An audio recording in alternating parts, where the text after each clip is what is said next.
ng bayan, maasahan anumang panahon. Magandang oras po sa ating lahat. Narito ang update sa lagay ng ating panahon ngayon at sa susunod na 24 oras.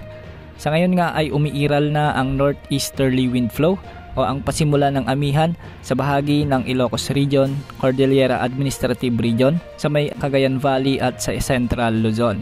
Ibig sabihin nito, ang mga lugar na ito ay makakaranas ng bahagyang malamig na simoy ng hangin lalo na pagsapit ng hapon at gabi. Ngunit hindi naman nawawala ang maulap na panahon na may mga isolated rain showers at thunderstorms. Samantala sa Metro Manila, Calabarzon, Mimaropa at Bicol Region, asahan naman ang maulap na kalangitan na may mga kalat-kalat na pagulan at pagkidlat, pagkulog.